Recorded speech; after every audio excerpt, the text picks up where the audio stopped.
So, thank you very much and welcome once again to our career webinars.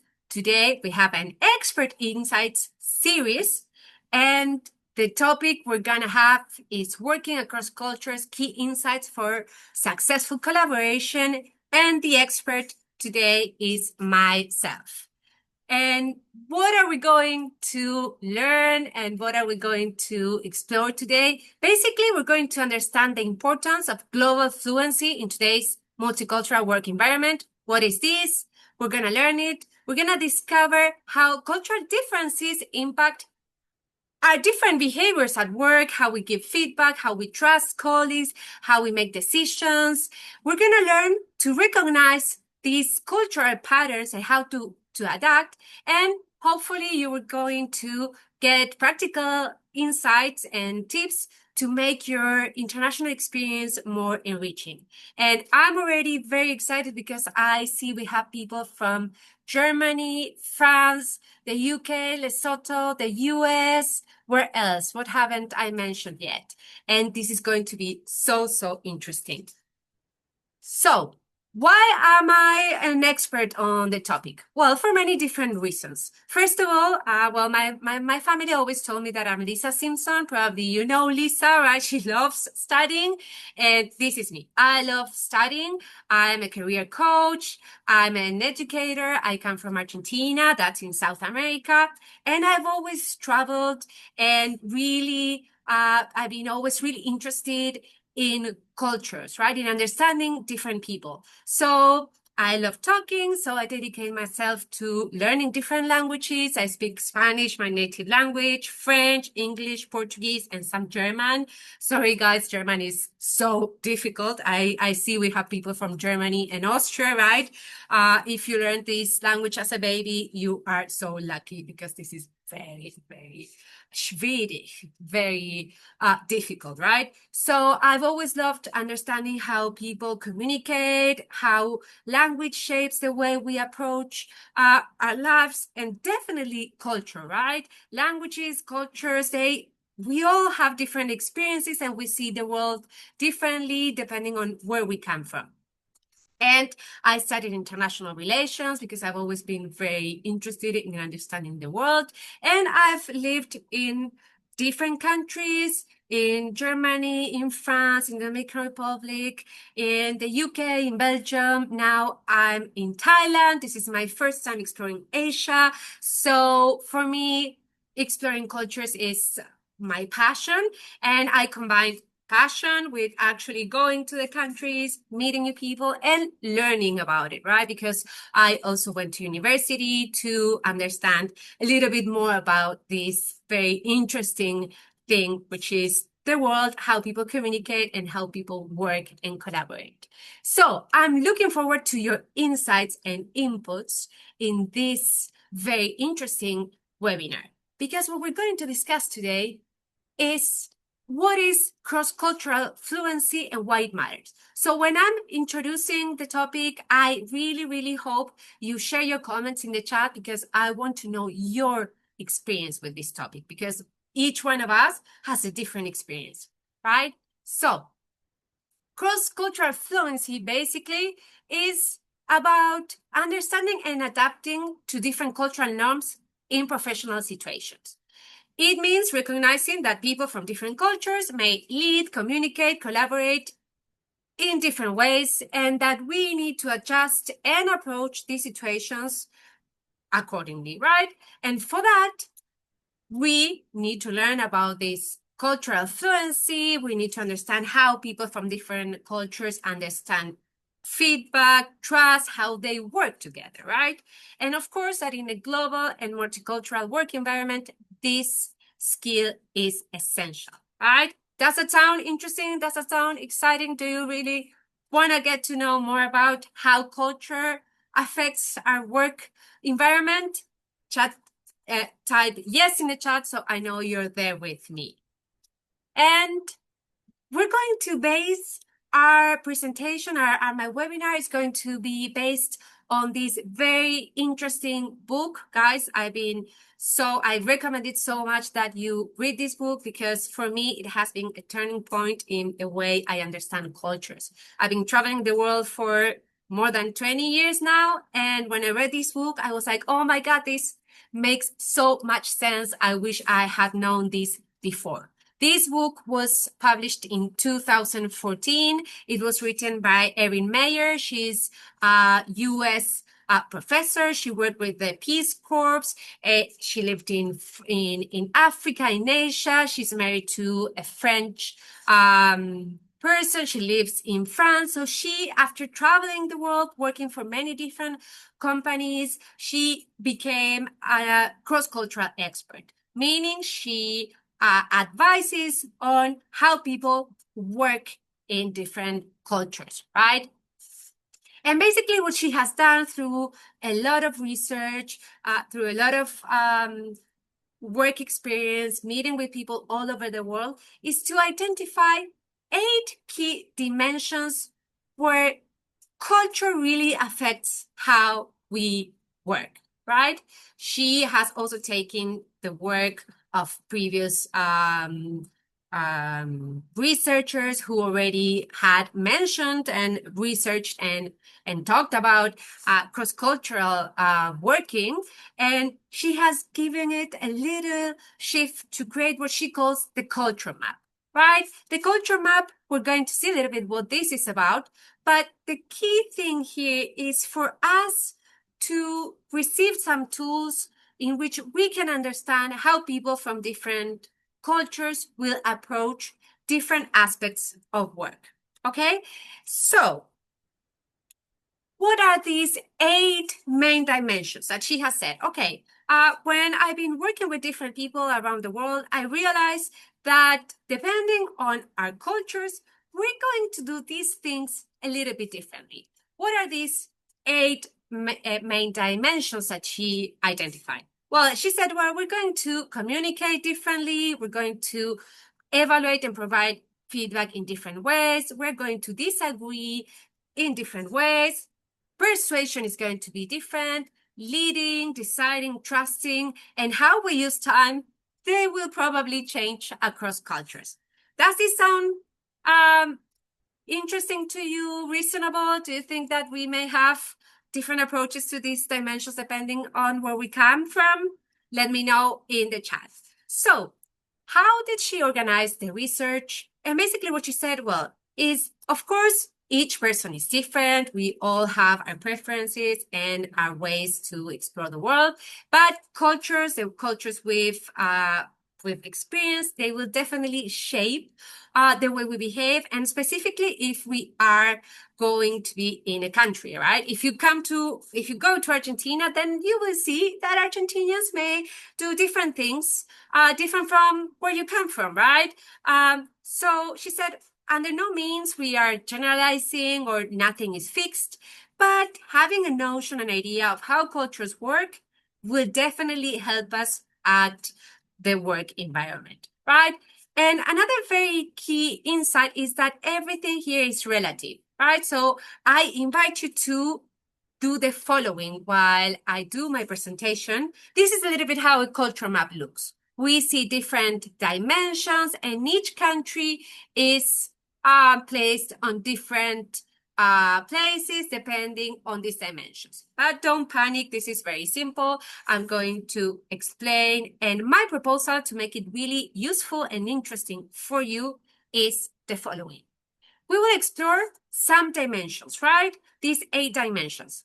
While we do this, if you have pen and paper or your phone, I really invite you to think, where does my culture fall, right? Me, coming from Argentina, I can reflect, read the dimensions and say, interesting, I think that Argentina is more on this kind of style or this kind of style.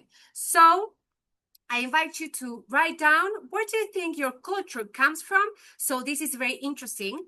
And maybe you can see if this goes according to what the author says, and also reflect on yourself. Are you a representative of your culture or maybe not?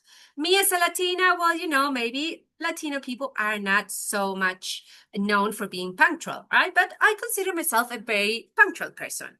Not many, perhaps as a German person, but well, maybe not so punctual for a German person. But precisely, everything is relative, right? So I invite you to do this exercise, okay? So you can really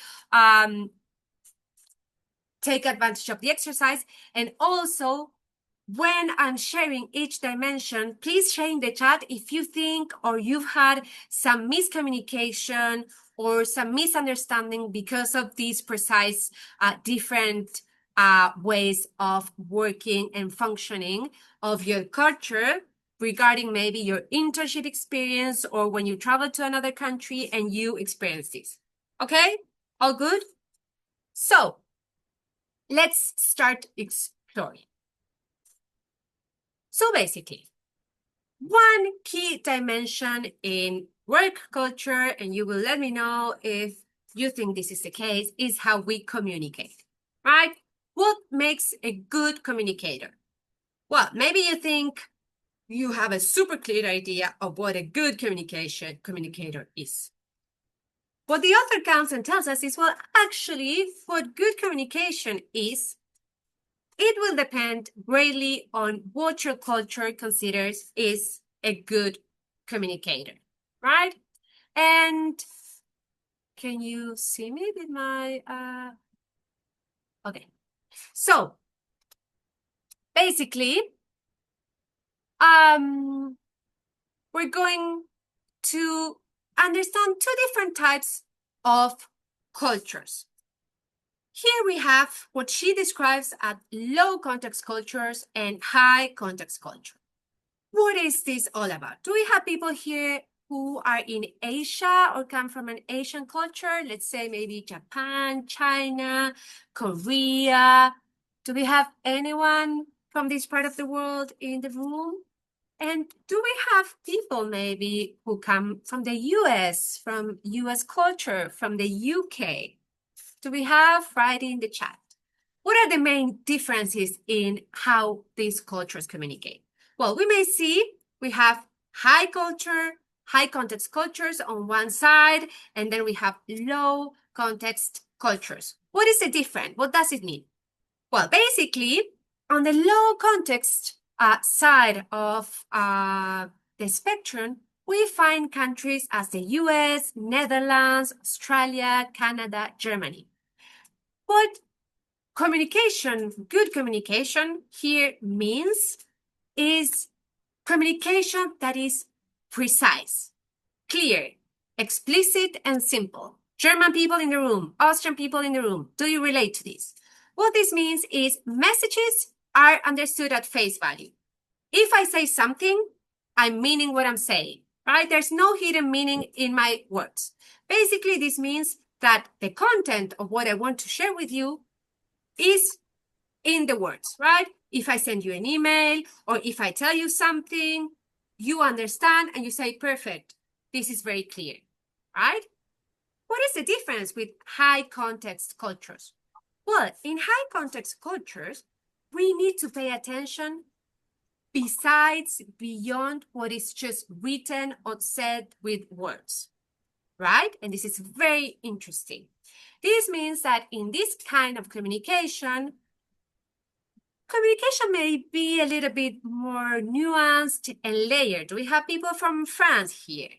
This means that there's some room for interpretation, and we may use some figures of speech like irony or sometimes sarcasm to say something, and sometimes you may not understand. It's like, what is this person actually saying, right? Like, is they really saying they will do this or not really? For instance, right? Someone may be, one example of high context culture could be when you're speaking with your mom, right? Or your father when you were a kid and you said, Mom, can I do this on Saturday? And your mom could say, yeah, do whatever you want. maybe your mom in those words was something hidden, right? Like you do whatever you want, but if you do whatever you want, then you won't have a nice time. Do you relate to this? So if you know your mom, you may know that when she says do whatever you want, is not something really, she's not giving you permission, right? She's like something between. What's the difference? If you see that countries that are high context, what do these countries have in common? Who can guess? Korea, Indonesia, Japan, China, Singapore, these kind of countries, and countries that are on the low context. What can we see? What do you think they have in common? Well, basically, high context cultures usually are cultures that are very similar, very ancient cultures. Chinese culture, Japanese culture, they have a tradition, right? They have years and years of history. So, and let's think the case of Japan. Japan is an island, right? Lots of Japanese people with thousands of history. That means that people, when they know how their culture works, they just need, one look. They know how the rules of the society work. They know they need to pay attention to hierarchy. They need to pay attention to, for instance, the elderly in Japan. The importance of your family is crucial, right? So there are certain rules for how you behave. So as these rules are very known by everyone, you don't necessarily need to explain everything, right? You just can look at someone and you can understand, because there are cues, there are a lot of things that happen around just the words that will give you a lot of information. In countries like Australia, the US, that are younger countries, Canada, also big countries, communication needed to be very clear, because being so far away, they need to communicate in writing. Let's think like a long time ago. So we needed to make sure that everything we wanted to share was in the message itself, in writing. So why is this important for you to know? Because basically this may create differences in the way we communicate at work. So let's think about this. If I'm from a low context culture, meaning this is very interesting, right? Let's say someone from the US. The US, people like to be very clear, right? They're very direct. They're going to be very blunt in saying what they want to say. I come from Argentina. Let's look at this map. Where does Argentina fall? You see, Argentina is a little bit in the middle, right? My boss is from the US, right? So my boss will appreciate that when I send an email, I am clear and straight to the point. This is all true stories. Me being from Argentina,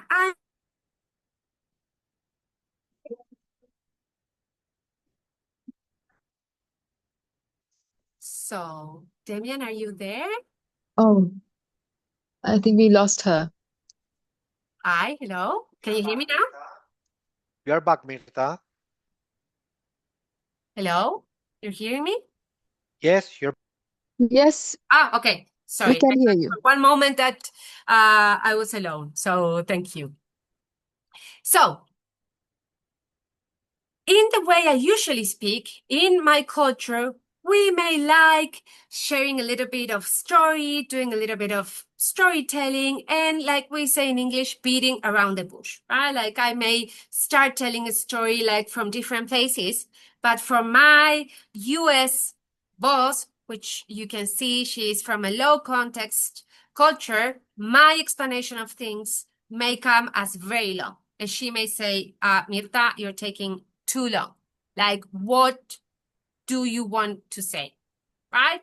So this is very important, because when you're speaking with someone from a different culture, if you come from a culture that tends to be more subtle, more like decorating the things, for someone who comes from the US or from the UK, your communication may come as not clear, right? So in this case, what you're going to do is like, when you come, in my case, from a culture that likes to speak with a lot of words, and maybe there are so many things that I'm not saying in my words because I'm hoping the other person understands, then I need to change a little bit, go from a more a more clear communication. This means if I'm sending an email to my boss, then I need to be really clear about what I want to say. Right? My boss needs to be able to read this and say, okay, this is clear to me. Right? On the contrary, if my boss, she knows that I may tend to have this more nuanced communication, then she may need to be a little bit more patient and understand what I'm trying to say, and maybe ask questions and say, hey, Mirta, when you are saying this, what is exactly what you're trying to say? And this is very important because sometimes we get lost in different communication styles, and at the end of the day, we may say, oh, what happened here, right? I thought I was being clear. For me as an Argentinian, I was like super clear, but for my boss, I was still a little bit cryptic. Does this make sense? Do you see how sometimes communication can be tricky? And do you think, have you ever experienced anything like this, communication styles being a little bit problematic because you are working with someone from another culture? Let me know in the chat. So communicating is a super interesting aspect, but also another interesting dimension that the author described, which we're going to see, is negative feedback. This is very interesting. Can you see the scale, right? We have cultures where direct negative feedback is very common. And then we have cultures where indirect negative feedback is the norm. What does this mean? So, in cultures like Russia, Israel, the Netherlands, Germany, people will share their feedback in a very direct way. This means a colleague or a boss, your manager, will be very honest, sometimes blunt, right? And people in these cultures, they already know, like, that if the boss comes and tells, oh, you know, this is totally not what I expected, well, feedback is appreciated as a tool for improvement. So they will actually take it in a good way and say, okay, thank you for your feedback. And in this culture as well, sometimes they can use more absolute descriptors, right? Like, this is totally unprofessional. This is very inappropriate. And even criticism may be given in front of other colleagues. Have you ever experienced this? Can I have a confirmation from people who come from Germany on Austria? Do you relate to this? Where people openly say, oh, no, this is not okay. Please do it again. How do you recognize this? Let's see the other part of the world. Let's go more into Asia or Africa, and let's explore what happens here. In these cultures, people are going to be very subtle and indirect regarding negative feedback. What does this mean?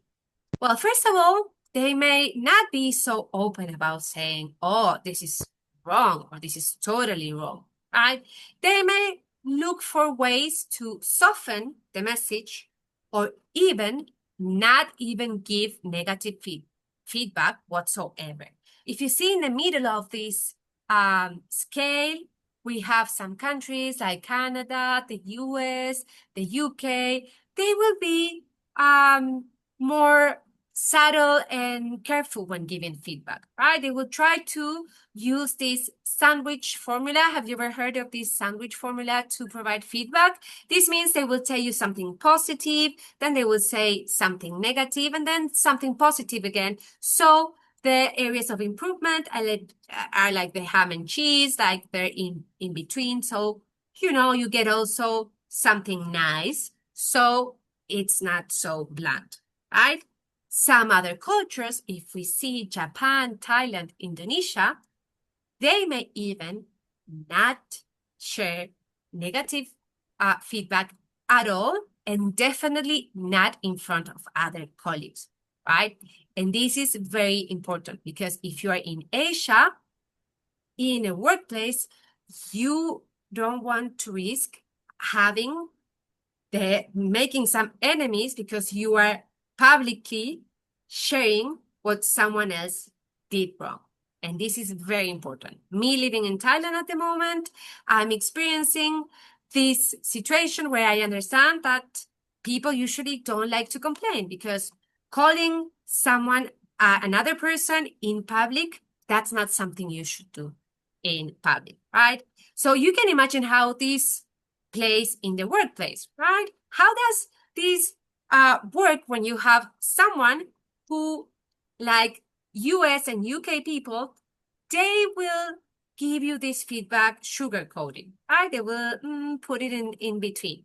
How does this play when, let's see, we have a Dutch person, right? Dutch people are known for being very direct, right? And saying, this is not okay, I don't like it. How does someone from the UK understand this feedback, given that in the UK, feedback will be given, more politely and more in a subtle way? Let's imagine this situation, right? We have the UK supervisor, and then we have the Dutch colleague. And the British supervisor doesn't really want to be direct, right? They want to keep the politeness. So they may say things like, oh, I hear what you say. But since they come from a higher context than the Dutch, meaning they are a little bit more direct. Sorry, the Dutch are more direct, but the British, not so much. When the British people say, I hear what you say, what they actually wanting to say is, oh, I disagree completely with what you say. But since they won't give feedback, negative feedback so openly, they want to, not hurt their feelings. So you said, oh, I hear what you say. But actually they are meaning, I disagree completely.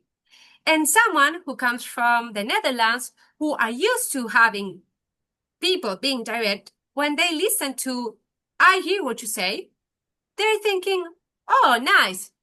They accept my point. Do you see how this creates a lot of difference? This is a really interesting one. When someone from the UK shares a feedback like, oh, maybe you could give this some thought, you could think a little bit more about this. What actually, most of the time, British people are trying to say is like, you need to change this, right? It's like, change this, I'm saying in a subtle way. And so the Dutch person may think, oh, nice. I can think about it, and I thought about it, and actually I think that what I did is really good. So can you see how interpretations here get in the way of actually sending this message? So what do we need to do when we are communicating? Well, basically we need to understand feedback. The person who receives the feedback, the person who is giving the feedback, what culture do they come from? And especially where you are, right? Because if you are in the Netherlands and you have a colleague and all your colleagues are from the Netherlands, then you should really definitely understand that these people will be more direct, right? And if they tell you directly what they don't like, you shouldn't take it personally, right? You should just take it as part of how they work, how they approach this learning experience. And if they come and tell you openly, I don't like what you did, then don't take it personally, right? And on the other way around, if you come from a culture that tends to be more direct, and then you have a colleague or a supervisor who comes from a culture that may not be so direct, maybe you need to ask again to make sure what they're trying to say, right? If I have a supervisor from the UK and they tell me, maybe you want to think about this, or maybe you want to do this slight change. Me as an Argentinian, I may think, oh, they just want me to change this small thing. But actually, they're asking me to change the whole thing. So to avoid misunderstanding, I can just ask, please, could you give me an example of what would you like me to do? What would you like me to share? In this way, we avoid this kind of misunderstanding. Does this make sense? Have you ever encountered these communications where you're like, I thought he was quite, the feedback I received was a little bit too direct, too blunt. And we need to be aware of this, right? Excellent. Thank you. Following this, also, how do we disagree at work? And how different cultures understand disagreement. This is super important. We can see on one side, more confrontational cultures, and then we have cultures that will avoid confrontation.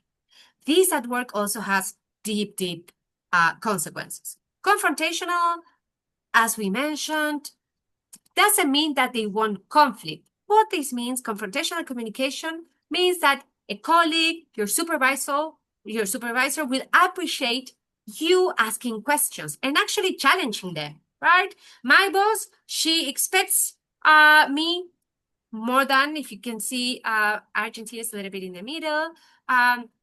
When I work in Germany, it was very usual for people to expect for me to ask challenging questions, right? And to have a really interesting debate.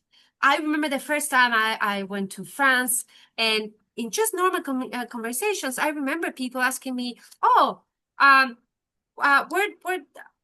are you saying that? Like, I don't agree with what you're saying. And I remember the first time I heard that, I was like, oh, this is quite rude, right? Like, I couldn't tell my professor directly, oh, I don't agree with what you're saying. Why are you saying that? So I felt a bit weird. But then I understood that French people, they love debating, right? They were taught to reflect and create dissertations and really give reasons for everything. Once I understood that, I was like, oh, it's not personally. They're not attacking me. Actually, they're finding value in exchanging ideas. On the other side, Asian cultures, well, you don't want to openly challenge your boss. Definitely not. That's not a good thing, right? You will be expressing disagreement in a more subtle way. Saving face is very important. This means you have a reputation and you want to get along with other people. So you will avoid disagreeing with someone and especially in front of everyone saying, oh, I don't agree with you. What makes you say so? In Japanese cultures, in China, in Saudi Arabia, people may be like, this is a little bit rude, right? So in a work environment, this can create a lot of tensions. So you need to pay attention to how you express this disagreement and this confrontation. Actually, in Thailand, there's a concept by itself called krenjai, which means you don't want to make people uncomfortable. So you won't say clearly, oh, you made a mistake, or this is wrong, or you forgot in a meeting. Please never do this of saying, oh, actually, I needed to finish my report, but my colleague didn't send me the information I needed, so I couldn't. Oh my God, don't do that. In these kind of cultures, this can get you in a lot of trouble. Does this make sense? Have you ever experienced anything like this? So pay attention to how disagreement and confrontation is dealt in the culture you are working on. How do we also make people agree with us? This is also very cultural, very cultural. And this relates to history, to the education system, but it is very important to know because otherwise it can get us in quite a different situations. I see someone is asking, can I post that I attended this webinar? Yes, of course, take a screenshot, and I will appreciate if you actually also share what you learned from this webinar, because this is what I want to know. And also tag me, add me on LinkedIn and tag me. So I see that you were here, that you learned something. So how are we going to persuade in these kind of cultures? Persuading is about convincing someone, right? And oftentimes we need to convince our boss with us, right? To agree with ourselves because we want to propose a new strategy. We want to do something new. So I want my boss or my colleague to agree with me. We will have two interesting ways of approaching this. In cultures like the US, Canada, Australia, they will have an application first style. What does this mean? In a nutshell, these kind of cultures will appreciate, again, clear communication, straight to the point, right? Let me know clearly what your conclusion is, what your solution is. On the contrary, cultures, more European Latin cultures like France, Germany, or more where philosophy was very extended, right? We know Germany, great philosophers, France also great philosophers. They are interested in understanding how, actually why you are proposing what you're proposing. This means if you are French, probably you were taught at school that first you need to explain your reasoning, right? You need to understand all the information you are considering. We have a problem and I researched 5 different solutions and I understood that the best thing we can do, and then we leave the conclusion or the solution for the end because we want people to understand our reasoning, right? We want to explain how we arrived to this conclusion. For an American, this can be torture. And actually, this happened to me. Me coming from Latin America, I'm closer a little bit to France, meaning I will explain all the reasoning as a story. My boss, American, she's like, okay, Mirta, I'm bored here. Like, what is your solution? When I understood this, I changed the way I approach her because now I know that first she wants to understand the solution I'm bringing, right? And then if she wants, I can explain the reasoning and why I think this is the best solution. Do you relate to this? Has it ever happened to you? So in countries like Italy, France, Germany, they will appreciate the explanation of your reasoning. And countries like Canada, the US, they will appreciate that you go straight to the point. And this is very, very important. Another dimension to understand is how do people lead? What does it make a good boss, right? And here we can find cultures where leadership is more egalitarian, meaning more horizontal. Cultures like the Netherlands, Sweden, Australia, where the boss actually is like one other colleague, right? If you come from Denmark, probably your boss will go to work by bike, and they will be just one team member more, right? Even her role is more of a facilitator. The boss, good leadership is someone I can relate to, right? They're approachable. They're there more to guide me, but we can treat ourselves like really similarly. In more hierarchical cultures, well, the things are going to be different. This means that my boss and myself are going to have a bigger distance, right? Meaning they will be the ones who know, they will be more approachable, less approachable, and they are very strong and they will make decisions, right? This is very important because this will determine how you can approach your boss. Like in virtual internships, our way of working is more egalitarian, meaning my boss expects me to challenge her, to bring solutions, to really ask difficult questions. If I were working with Japanese people, Chinese people, I should change my way of approaching my boss, right? And I will need to pay attention to titles, right? I will need to, of course, be very formal. Has it ever happened that you experienced situations where you're like, oh, I I wasn't aware that I had to consider all these things, right? Now you know, so now you can really avoid making some mistakes that I did in the past just because I didn't know. Another very interesting dimension is how people make decisions, who decides and how.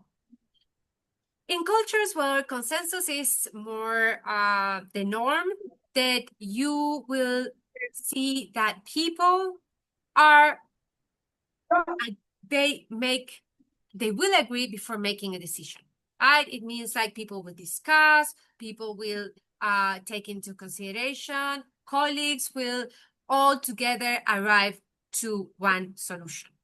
But then we have cultures where the decision is not going to be so discussed. The boss will come and she will say, this is what we need to do. And one person will make the decision. This is very important for you to know, because if you're in a country where top-down decision-making is the norm, then there are steps you need to take, right? There are different considerations you need to make before actually maybe there's not much you can decide.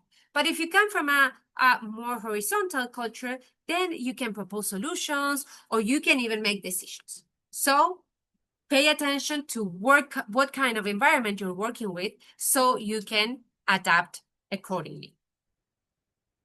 And also, when we think about how do people trust each other in the workplace, this is very, very interesting.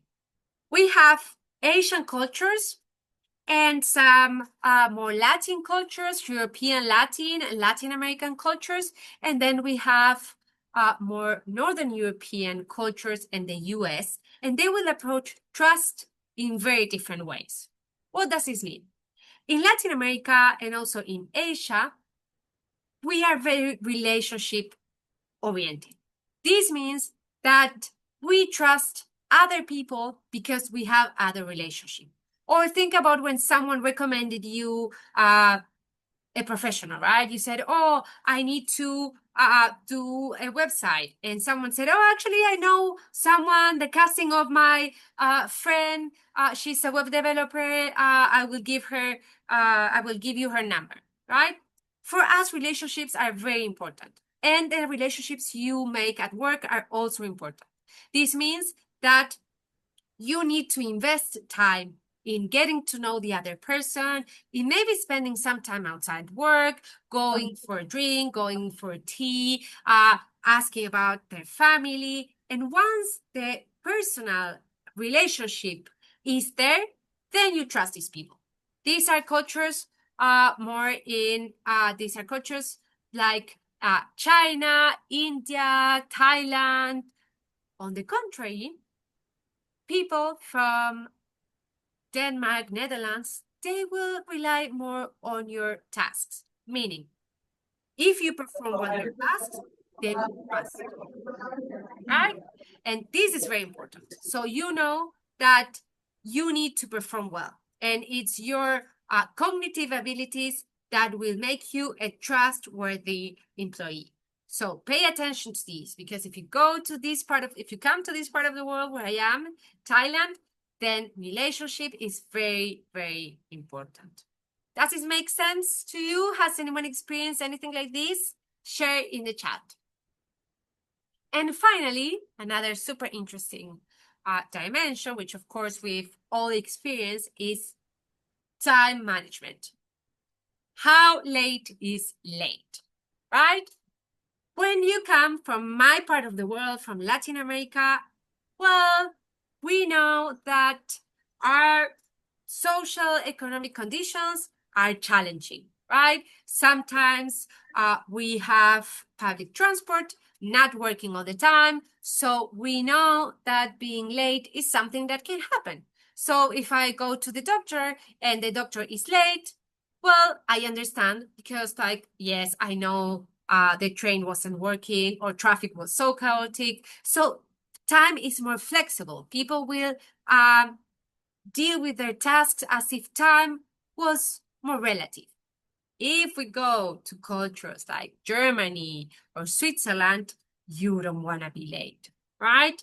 And this is very important. For instance, if someone in Argentina invites me for dinner and they say, come at 9 p.m., which is for other countries already super late, I will never arrive at 9 p.m. because I know that by 9 p.m. they may not even be ready. So it's actually impolite to arrive at 9. I will arrive 9:15. But if I do that in Germany, that may be impolite. They may say, hey, Mirta, we've been waiting for you. It's not nice to arrive late, right? So in cultures where time is more linear time, people will respect more the time, right? And we need to consider this because in some culture, this may be seen as, oh, you are too rigid, you should learn that, well, things happen and we cannot be all the time on time. But if you come from a flexible time, well, you can also find the situation where someone tells you, hey, I've been waiting for 20 minutes. Where are you? Right? And then you see, sorry, I'm just arriving. And actually, this person is not arriving. It's just leaving home, right? So this is one very important dimension to consider when we are working.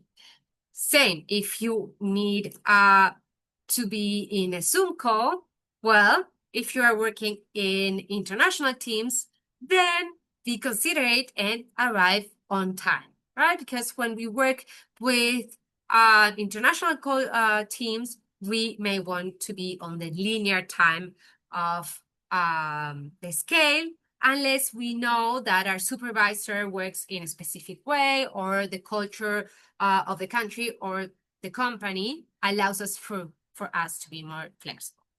Does this make sense, guys? What do you think? So I would love to know what questions you have for me, what reflections you're taking away from this webinar. We've seen so many things, so many dimensions, and I'm interested in seeing what your experience is. What have you experienced in this work internship or your internship experience or previously or traveling? Let me see your comments. I see someone here that says, I used to arrive to Zoom meetings on time, which meant that when I was testing my mic and my computer, sometimes I could arrive a couple of minutes later. And then my supervisor told me that I should respect the time more. Yes, right? This is very common. In Germany, you correct me, those who are in the room, if you arrive on time, then you're late. You should always be 5 minutes sooner. Where does Scotland fall? That's interesting. What do you think? Where does Scotland fall? For which dimension? I could say that maybe like the UK, because I don't think she does like so much differences between all the 4 nations in the UK. But I think the Scotland could fall where the UK is. And we always need to consider this is very relative, right? Yes, we have a super interesting comment here. My wife is from the US and I am from Mexico. I am currently living in the USA and I've seen and experienced these differences a lot in communication with time. Yes, yes. Probably communication is a little bit more around the bush, not so direct. We Latin people don't want to offend, so we may be saying something, but we don't want to be so direct. And then the other person may be like, is there anything that bothers you? No, actually no. And then there's actually something we want to say, but we're not saying it, right? Time also, of course. I always arrive 10 minutes before the meeting because I hope that at least being early, we do not need to worry about being late. Could you list a few that would be impolite to be too early? Well, you want, like I said, in some Latin countries, you don't want to arrive, definitely not earlier. If in Argentina or the Caribbean, they tell you come at 10 a.m., at least come at 10 a.m., but not earlier. That would be not so well seen. Yes, that's why it's very important to know the etiquette of different countries. Absolutely. What else? For me, it has been super interesting understanding that everything is relative. So when I was in France, French people appeared very direct to me, right? Like when I spoke with them, I was like, oh, wow, these are direct people. And then I met many German friends for whom French people were not direct at all. They were like, oh my God, I don't know what these people are trying to say to me, right? So everything is very relative. And at this point, you need to have this in mind. Let's say in Lesotho, you can be late and make the other person think it is bad arriving early.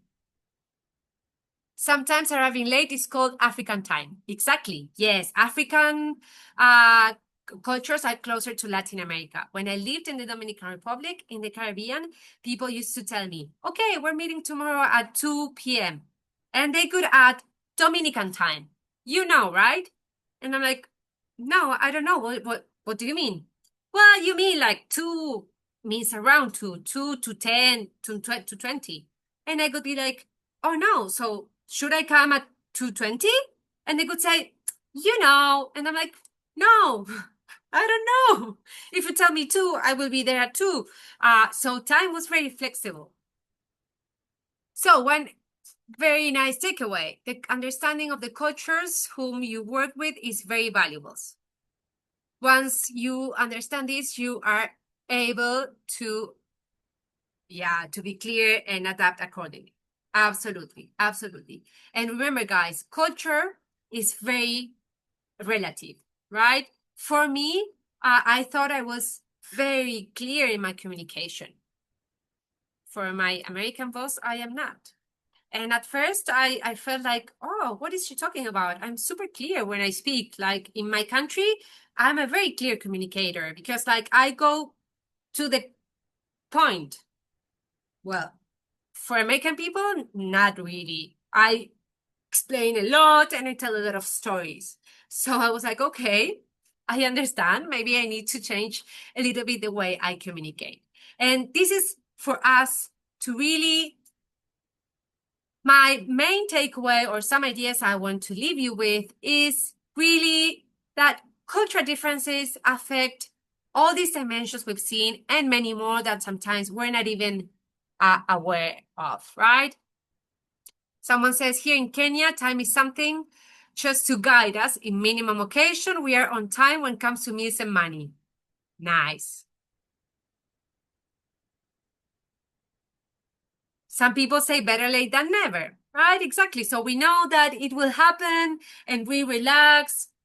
It doesn't have to be just now, right? Because we are flexible. And that's very good to know and to consider. And also, please, please, please remember, when we're interacting with someone from another culture, if we don't understand, if there's some behavior that we feel confusing, at that moment, we need to pause, right? And say, I won't get offended. I won't get angry. I will reflect. Maybe this is cultural, right? Maybe the other person is not being clear because their communication is like that. And oftentimes it is due to cultural differences. So be aware and have this in mind.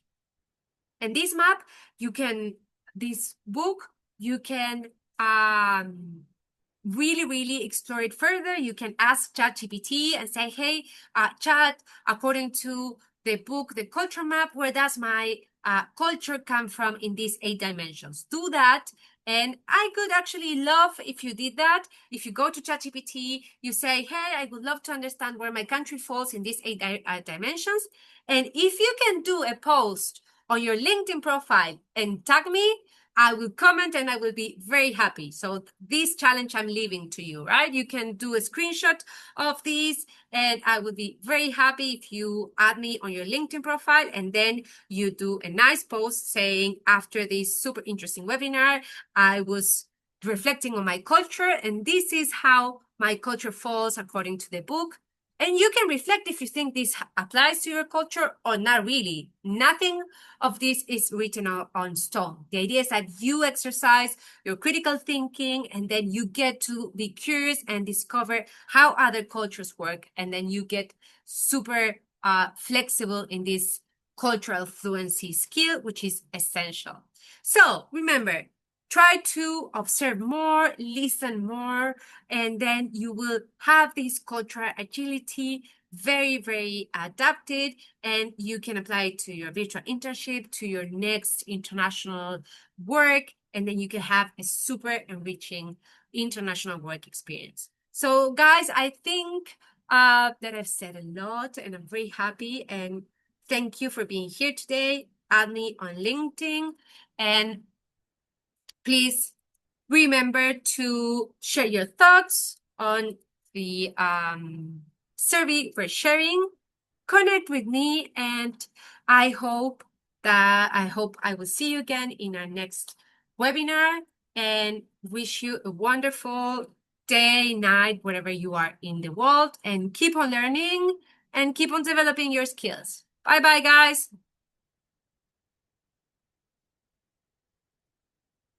Bye.